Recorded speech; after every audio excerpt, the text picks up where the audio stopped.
Alright, from the Pokemon Select Trainer Team Series, we have Mega Charizard X. This is one that fans were really looking forward to once it was announced. And the Series 9, taking a look at the back of the box, it looks like we're getting Cinderace as well with this one, which I did see in store, but I did not pick up. They also have Deoxys and a re-release of Suicune, and I got hooked on these. Shout out to Super Mario Zilla for pretty much selling me each and every figure that he did own. So I have quite a few, a lot of them actually. If anybody's interested in seeing reviews for those, let me know in the comment section down below which one you would like to see, and maybe I'll get around to it at some point. But yeah, let's get this guy open. So the wings are done up similarly to the original Charizard, however it looks a little more seamless. All the pieces kind of connect really well together with less noticeable joints, at least on the back. It doesn't look that noticeable. And they definitely feel a lot sturdier and don't feel as loose as the original release eventually became. Maybe over time that'll change, but I'm really liking what I see here with these wings. So yeah, I mean, you got some folds right in the middle, and those are really nice wings, really nice. Okay, so let's take a look at some of the neck articulation. Actually, let's see. The original release it felt a little limited, but I got it to move at some point. And let's take a look here and see how the neck moves just fine. Really easy with that hinge joint right there, and it does indeed rotate, so that's good. The head articulation can get him to look down that much and look up that much, which is great for a flying pose, or if he looks like he's ready to blast somebody out of the sky. And yeah, you can get him to look up even more. There, look at that. Alright, I love the pieces of flame in his mouth. They stay in there. I don't think you could remove them. I always wondered why those were like permanently designed there. I never seen Mega Charizard X without them. I know it's part of his design, but it also limits the articulation with the mouth, so you can't really close it all the way like you can the original Charizard, which is okay. I know that's how the design usually is, but those are some nice detailed flames.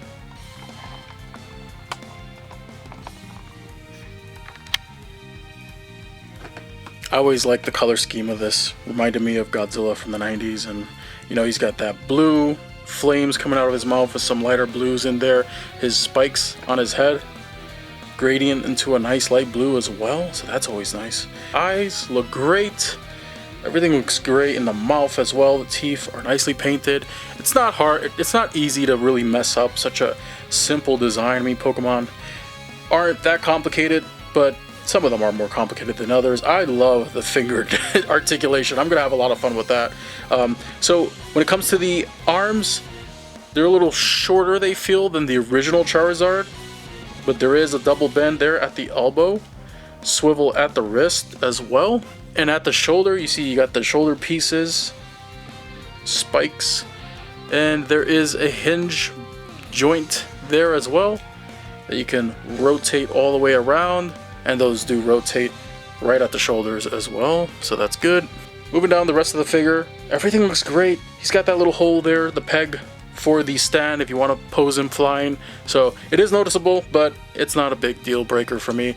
I mean, considering these figures go for what they do, at least now, they wanted to make these figures look as seamless as possible so that nothing gets in the way of the look of the figure, and I do appreciate that. Leg has some decent articulation as well. You can rotate that around, kind of come out a little bit, not too much, and there is a bend at the knee, very slight, but it's there.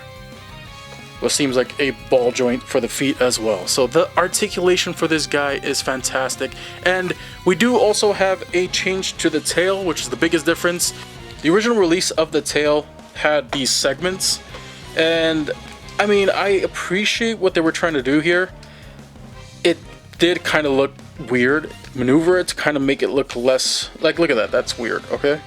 I know it's distracting for some people, it is for me, but I still love the original Charizard release. I would love to see an improvement on it down the line, but this has bendy wire. And not a lot of people like bendy wire, but in this case, I'm okay with it. I think it looks nice. It's a much thicker tail, so you're not going to get the best articulation out of it, but it is there.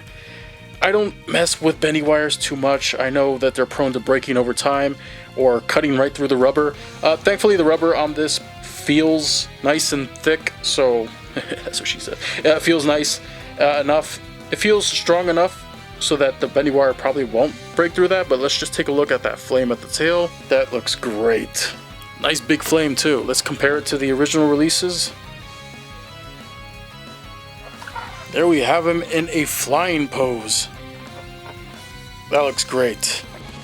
So overall, would I recommend the Mega Charizard X? Yes, of course I'm going to recommend it. It's Mega Charizard X.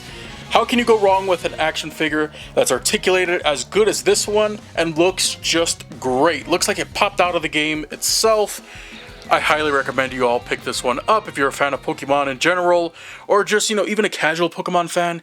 You gotta get this one because this is an essential release, and no doubt, I'm sure once it sells out and the aftermarket goes crazy, I'm sure the prices will rise on this one. But, you know, Jazwares has been pretty good with re-releasing certain figures over time with future waves that have been, you know, sought after and people missed out on. I'm personally looking forward for a re-release of Flygon, because I missed out on that one and people are charging these stupid prices for it on eBay. But overall, really happy with how this one looks. A great release from Jazwares. Great job. Keep it up with the Pokemon Select Trainer Team series. I can't wait to see more. Hopefully I could get the Oxus soon and do a review for that one. If you want to see a future review for Cinderace as well, let me know in the comment section down below. And if you want to see a review for any of the previous releases, if I have it, let me know in the comment section down below. Thank you for watching. I really do appreciate you all for tuning in. If you like videos like this, hit the subscribe button, like the video, of course, and share it with some of your friends. Anyways, I wish you all a good game and good night. Once again, thank you all for tuning in. I really do appreciate you taking the time to watch today's video. And if you'd like to help the channel out, don't forget to hit the like button, share the video with some of your friends, comment down below, and of course, subscribe so we could defeat that evil algorithm. And don't forget some other videos that you might be interested in popping up in the end card right now. I'll see you all next time.